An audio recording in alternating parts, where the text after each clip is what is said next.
వెన్నుముక్కకు operation అంటే ఒకప్పుడు అందరూ వణికిపోయేవారు. వెన్నుకు పెద్దగా కోతలు పెట్టి సర్జరీ చేయడంతో కోలుకోవడానికి చాలా కాలం పట్టేది. అంతవరకు ఆసుపత్రిలో ఉండాల్సి వచ్చేది. ఇంత రిస్క్ తీసుకున్న వెన్ను సర్జరీలు సక్సెస్ అంతంత మాత్రంగానే ఉండేది. అయితే ఇదంతా గతం. వెన్నుముక్క సర్జరీల్లో ఇవాళ విప్లవాత్మక మార్పులెన్నో వచ్చాయి. పెద్దగా కోతలు పెట్టకుండానే కేవలం చిన్న చిన్న రంధ్రాల సాయంతో సర్జరీని పూర్తి చేసే మినిమల్ ఇన్వేజివ్ టెక్నాలజీ ఇప్పుడు అందుబాటులో ఉంది. తక్కువ కోతతో వెన్నుకు సర్జరీ చేసే మినిమల్ ఇన్వేజివ్ టెక్నాలజీ గురించి డాక్టర్ని అడిగి ఇప్పుడు తెలుసుకుందాం.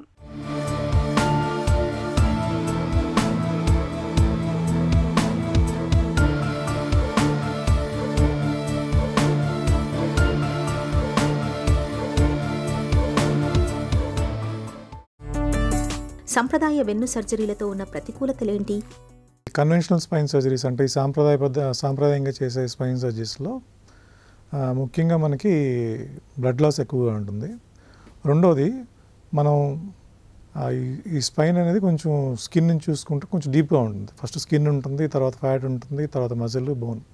సో మనం టార్గెట్కి ఏరియాకి వెళ్ళే లోపు మనం స్కిన్ కట్ చేయాలి, ఫ్యాట్ కట్ చేయాలి, మజిల్ కట్ చేయాలి, అలాగే బోన్ కొంత తీయాలి. సో అంటే మనం టార్గెట్ ఏరియా చేరుకునే లోపు మిగతా టిష్యూస్ను కూడా కొంత కట్ చేయాల్సి వస్తుంది. అంటే దీన్ని కొలాటరల్ డ్యామేజ్ అంటారు. సో ఈ కన్వెన్షనల్ స్పైన్ సర్జరీస్లో కొలాటరల్ డ్యామేజ్ ఎక్కువ ఉంటుంది. సో ఒకటి బ్లడ్ లాస్ ఉంటుంది, రెండోది కొలాటరల్ డ్యామేజ్ ఎక్కువ ఉంటుంది. దీనివల్ల రికవరీకి టైం పడుతుంది. సో సర్జరీ అయ్యాక కొన్ని వీక్స్ రెస్ట్ తీసుకోవాల్సిన అవసరం ఉంటుంది. ఇంకొకటి ఏంటంటే కన్వెన్షనల్ స్పైన్ సర్జరీస్లో మనకి ఈ మ్యాగ్నిఫికేషన్ కానీ ఇల్యూమినేషన్ కానీ తక్కువగా ఉంటుంది. సో దానివల్ల ఈ స్పైనల్ కార్డ్ కానీ స్పైనల్ నర్వ్స్కి ఇంజురీ అయ్యే ఛాన్సెస్ ఎక్కువ ఉంటుంది. మినిమల్లీ ఇన్వేసివ్ టెక్నాలజీ అంటే ఏంటి? దీని ప్రత్యేకతలు ఏంటి? మినిమల్ ఇన్వేసివ్ టెక్నాలజీ అంటే మనం సర్జరీ ఏదైతే చేస్తామో దాన్నే with minimal collateral damage. So మిగతా టిష్యూస్కి అతి తక్కువ డ్యామేజ్తో మనం చేయాల్సిన పని మనం చేస్తాం. సో దీనివల్ల ముఖ్యంగా అడ్వాంటేజెస్ ఏంటంటే ఒకటి బ్లడ్ లాస్ తక్కువ ఉంటుంది, రెండోది కొలాటరల్ డ్యామేజ్ చాలా తక్కువ ఉంటుంది. సో మనం డిస్క్ సర్జరీ చేయాలంటే డిస్క్ ఒకటే తీస్తాము, దానిపైన ఉన్న మజిల్ కానీ బోన్ కానీ దాన్ని వీలైన తక్కువగా ముట్టుకుంటాం. సో దానికి డ్యామేజ్ అనేది చాలా తక్కువ జరుగుతుంది. సో దీనివల్ల అడ్వాంటేజ్ ఏంటంటే ఒకటి బ్లడ్ లాస్ చాలా తక్కువ ఉంటుంది, కొలాటరల్ డ్యామేజ్ చాలా తక్కువ ఉంటుంది, మూడోది రికవరీ ప్రాసెస్ తొందరగా ఉంటుంది. సో దానివల్ల పేషెంట్ తొందరగా పనిలోకి మళ్ళీ వెళ్ళవచ్చు. రెండోది కాంప్లికేషన్స్ కూడా తక్కువ ఉంటాయి. ఎందుకంటే మనం ఈ మినిమల్ ఇన్వేజివ్ సర్జరీలో మనం టెక్నాలజీ వాడతాం, మైక్రోస్కోప్ అని, ఎండోస్కోప్ అని. దీనివల్ల మనకి విజువలైజేషన్ చాలా బాగుంటుంది. మనకి ఆ స్పైనల్ నర్వ్స్ అని, ఆ స్పైనల్ కార్డు చాలా చక్కగా కనిపిస్తుంది. సో మనకి విజన్ ఎక్కువైనప్పుడు సో దాన్ని డ్యామేజ్ చేసే ఛాన్సెస్ చాలా తక్కువ ఉంటాయి. So safety of spine surgery అనేది పెరుగుతుంది. మినిమల్ ఇన్వేసివ్ సర్జరీలు ఎన్ని రకాలుగా ఉంటాయి? మినిమల్ ఇన్వేసివ్లో ముఖ్యంగా ఇప్పుడు మైక్రో సర్జరీ, ఎండోస్కోపిక్ సర్జరీ, అలాగే కొన్నిసార్లు పిన్ హోల్ సర్జరీ అంటారు. సో ఈ 3 విధాలుగా ఉంటుంది. ఎలాంటి వెన్ను సర్జరీలో మినిమల్లీ ఇన్వేసివ్ సాంకేతికతను వాడుతున్నారు? So minimal invasive spine surgery అనేది మనం రొటీన్గా చేసే సర్జరీలు అన్నిటికీ వర్తిస్తుంది. చాలా సర్జరీస్ వరకు, అన్నిటికీ అనే కానీ చాలా సర్జరీస్కి మనం మినిమల్ ఇన్వేజివ్ పద్ధతి ద్వారా చేయొచ్చు. ఫర్ ఎగ్జాంపుల్ డిస్క్ సర్జరీస్కి మనం ఎండోస్కోపీ సర్జరీ చేయొచ్చు. అలాగే స్పైనల్ స్టినోసిస్ అంటే స్పైనల్ కెనాల్ బాగా నేరో అయిపోతుంది, దానికి మనం ఎండోస్కోపీ కానీ మైక్రో సర్జరీ చేయొచ్చు. అలాగే స్పైనల్ ఫ్రాక్చర్స్ కూడా మనం ఈ మినిమల్ ఇన్వేజివ్ సర్జరీ చేయొచ్చు. అలాగే కొన్ని ఓల్డ్ ఏజ్లో ఈ ఆస్టియోపోరోసిస్ ఫ్రాక్చర్స్ అవుతాయి, వాటికి మనం ఈ వర్టిబ్రోప్లాస్టీ అని, కైఫోప్లాస్టీ అని, దానికి కూడా అసలు ఏమీ కోత లేకుండానే దీన్ని పిన్ హోల్ సర్జరీ, దీని వాడుక భాషలో పిన్ హోల్ సర్జరీ అని కూడా అంటారు. సో ఈ మినిమల్ ఇన్వేజివ్ సర్జరీస్ అనేది చాలా వరకు మనం రొటీన్గా చేసే సర్జరీస్లో చాలా వరకు మనం అప్లై చేయొచ్చు. పిన్ హోల్ సర్జరీలు అంటే ఏంటి? వెన్ను సర్జరీలో ఎక్కడెక్కడ ఉపయోగపడుతోంది? పిన్ హోల్ సర్జరీ అనేది వాడుక భాషలో వాడే పదం. సో దాన్ని నీడిల్ ద్వారా చేస్తారు, దాన్ని అసలు కోత లేకుండా. ఫర్ ఎగ్జాంపుల్ నేను చెప్పినట్టుగా వర్టిబ్రోప్లాస్టీ కానీ కైఫోప్లాస్టీ కానీ ఇందులో ఏం చేస్తారంటే బోన్లోకి ఒక నీడిల్ పంపిస్తారు. ఆ నీడిల్ ద్వారా మనం సిమెంట్ని ఇంజెక్ట్ చేస్తాం. దీన్నే కామన్గా పిన్ హోల్ సర్జరీ అంటారు. కీ హోల్ ఆపరేషన్ అంటే ఏంటి? వెన్ను సమస్యలో ఎప్పుడు వాడుతున్నారు?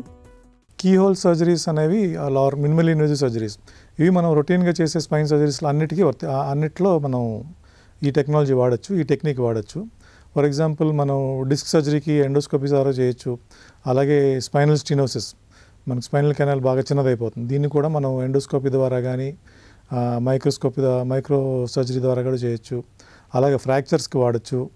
అలాగే ఈ ఓల్డ్ ఏజ్లో వచ్చే ఫ్రాక్చర్స్, ఆస్టియోపోరోటిక్ ఫ్రాక్చర్స్ అంటారు, వాటికి మనం అసలు కోత లేకుండా కూడా చేయొచ్చు. దాన్ని పిన్ హోల్ సర్జరీ అంటారు.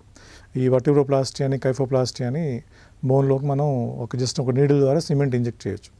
సో అలా ఇప్పుడు చూసినట్టయితే ఈ ఇండికేషన్స్ అనేవి పెరుగుతున్నాయి మనకి. గత కొన్ని సంవత్సరాలుగా ఈ applications of minimal invasive spine surgeries అనేది డెఫినెట్గా పెరిగింది. సో బాగా మేజర్ సర్జరీస్ అంటే స్కోలియోసిస్, కైఫోసిస్ కరెక్షన్కి తప్ప మిగతా చాలా వరకు ట్యూమర్స్కి తప్ప మిగతా అన్నిటికీ రొటీన్గా చేసే సర్జరీస్ అన్నిటికీ మనం ఈ మినిమల్ ఇన్వేసివ్ టెక్నిక్స్ అనేవి అప్లై చేయొచ్చు. కీహోల్ సర్జరీ కానీ ఈ మినిమల్ ఇన్వేసివ్ సర్జరీ అనేది మనకి ఏదైతే టార్గెట్ ఏరియా ఉందో, ఫర్ ఎగ్జాంపుల్ మనం డిస్క్ సర్జరీ అనుకుందాం, మనం డైరెక్ట్గా ఒక సియా మన ఎక్స్రే మిషన్లో చూసుకొని కరెక్ట్గా ఎక్కడైతే మనకు ప్రాబ్లం ఉందో అక్కడికే వెళ్తాం. అక్కడికే వెళ్ళి ఆ ప్రాబ్లం ట్యాకిల్ చేస్తాం. మినిమల్లీ ఇన్వేసివ్ సాంకేతికతో సమస్యలు ఏవైనా ఎదురవుతాయా? ఒకటి, రేడియేషన్ ఎక్స్పోజర్ చాలా ఎక్కువ ఉంటుంది. సో మనం కరెక్ట్గా ఆ ఏరియా దగ్గరికి వెళ్ళాలనుకున్నప్పుడు మనం 1-2 సార్లు ఈ ఎక్స్రే మిషన్ ద్వారా మనం ఆ ఏరియాలో ఉన్నామా లేదా అనేది చెక్ చేసుకోవాల్సి వస్తుంది. సో దీనివల్ల సర్జన్కి అలాగే పేషెంట్కి కూడా రేడియేషన్ ఎక్స్పోజర్ అనేది ఎక్కువగా ఉంటుంది. రెండోది, టెక్నాలజీ అనేది ఇంకా అలా డెవలప్ అవుతున్న ప్రాసెస్లో ఉంది. సో ఇంకా డెవలప్ అయితే డెఫినెట్గా ఈ రేడియేషన్ ఎక్స్పోజర్ తగ్గుతుంది. ఒక్కొక్కసారి మనకి మినిమల్ ఇన్వేసివ్ సర్జరీస్లో మనకు ఫీల్డ్ ఆఫ్ విజన్ కొంచెం తక్కువ ఉంటుంది. ఓపెన్ సర్జరీలో అయితే కనుక మనం చాలా ఏరియాని ఒకేసారి చూడవచ్చు. ఒక్కొక్కసారి మినిమల్ ఇన్వేసివ్ సర్జరీస్లో ఇలా అవ్వకపోవచ్చు. సో అప్పుడు మనం కొన్ని మిస్ అయ్యే ఛాన్స్ ఉంటుంది. కానీ ఇది కూడా అంటే రానున్న రోజుల్లో ఇంప్రూవ్ టెక్నాలజీ ద్వారా అధిగమించవచ్చు. వెన్నుకు సంబంధించి వాళ్ళ సంప్రదాయ సర్జరీలకు కాలం చెల్లిపోయింది. వెన్నులో తలెత్తిన సమస్యలకు నేడు కీహోల్ లేదా పిన్ హోల్ పద్ధతిలో చాలా సులువుగా సర్జరీలు చేయగలుగుతున్నారు. ఈ కోత తక్కువ సర్జరీలతో సక్సెస్ రేట్ కూడా ఎక్కువగానే ఉంటుంది.